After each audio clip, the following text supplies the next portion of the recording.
Chapter 26. Readying the Boats. The morning air at Anderton Marina carried the lingering bite of winter, crisp and fresh, with the faintest promise of spring on the horizon. The narrowboats rocked gently in their moorings, the water lapping softly against the hulls as a light mist hovered over the canal. Seagulls circled overhead, their distant cries mingling with the occasional clang of metal and the low murmur of boaters preparing for the new cruising season. Emma stood at the bow of Serendipity, fingers curled around a steaming mug of tea, watching as the marina slowly came to life. A pair of swans glided past, their white feathers stark against the dark water, while a mallard duck quacked indignantly at a passing coot. The feeling of anticipation buzzed in the air. After weeks of stillness, the time had finally come to move again.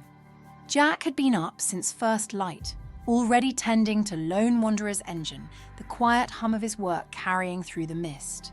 Emma had heard the familiar clank of a spanner and the occasional muttered curse as he checked oil levels and fuel filters. John, ever the seasoned veteran, had taken a different approach. Instead of diving straight into maintenance, he had spent the last few days compiling a meticulous list of everything he would need: coal, kindling, gas bottles, diesel, and water. He'd even accounted for the unpredictable British weather, ensuring he had extra supplies in case he was delayed along the way. By mid-morning, the preparations were in full swing. Emma made her way toward the small chandlery, where John was already deep in conversation with the marina staff. He held a clipboard in one hand, his reading glasses perched on the tip of his nose as he went through the order with his usual precision. "Diesel's gone up again," John muttered as he glanced at the latest prices. "Used to be we could fill a tank without having to take out a second mortgage. Still, best to top up while we can," Emma replied, noting the queue forming at the fuel pontoon. Several boaters had the same idea: get everything sorted before the real rush began. Jack wandered over, wiping his hands on an old rag. "All our engines are sound," he reported. "Change the oil, check the fan belts. Shouldn't give us any grief once we set off." "You say that now," John quipped. "But give it a week, and one of us will be up to our elbows in grease fixing a leak." Jack smirked. "Part of the adventure." Emma rolled her eyes but couldn't help but smile. Despite the challenges of canal life, there was something deeply satisfying about the rhythm of preparing for a journey. The planning, the maintenance, the anticipation of the unknown.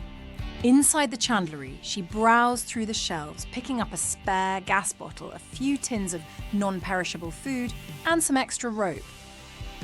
She paused by the narrow selection of books near the counter, fingers trailing over the spines before selecting a well-thumbed volume on the history of the local canal network.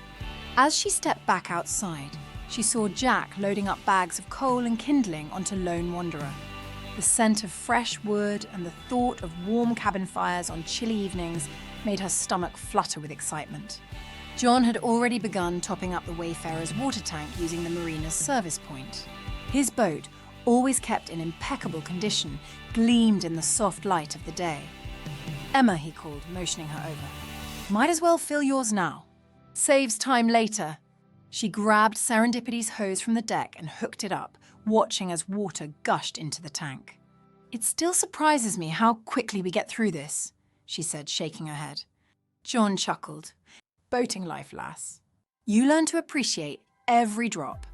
Jack was doing the same with Lone Wanderer, though he worked in his usual quiet, methodical way. His focus was on checking the filter system, ensuring no build-up had occurred over the winter. "Filters are good?" Emma asked, watching him inspect the system. "Yep, checked him yesterday. Didn't fancy drinking rust," Jack replied dryly. She smirked. "That's reassuring." John leaned on his walking stick, watching the two of them with a knowing glint in his eyes.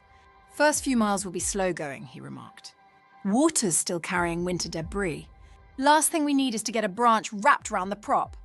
Emma groaned. "I hate it when that happens. Last time I had to fish out half a tree." Jack nodded. "That's why I checked the weed hatch. Might have to do it again after the first stretch." Final preparations. By early afternoon, their boats were fully stocked and ready for the journey ahead. The Canal and River Trust's winter stoppages were ending, meaning the locks and stretches of waterway that had been closed for maintenance were gradually reopening. It was a small but significant moment, one that signified the start of a new cruising season. "I'll be glad to get moving again," Emma admitted, stretching her arms. "Feels like we've been moored here forever." "That's winter for you," Jack said, adjusting his leather jacket. "Ice locks you in, but once it thaws, the cut's ours again." John, standing by the wayfarer, nodded. "We'll take it slow the first few days. Get used to the rhythm again." Emma breathed in deeply, already imagining the days ahead. The gentle hum of the engine, the rippling wake behind them, the steady pace of the canal unfolding before them. The locks to navigate, the open stretches of water, the quiet evenings moored beneath the stars. As if sensing her thoughts, a blackbird trilled from a nearby tree, its song cutting through the crisp air like a promise of new beginnings. The preparations were complete. Tomorrow they would set off. Thank you for watching Readying the Boats. If you enjoyed this chapter of Emma's Canal Chronicles, be sure to give it a like and subscribe for more peaceful journeys along the waterways. There's always another story waiting just around the bend. And if you love a good thriller, dive into the Evelyn March AI espionage series, where secrets unravel, danger lurks, and intrigue awaits. 6 thrilling audiobooks are already published. Discover them now at www.emmaserendipity.co.uk and enjoy storytelling wherever you go. See you next time for more reflections from the towpath.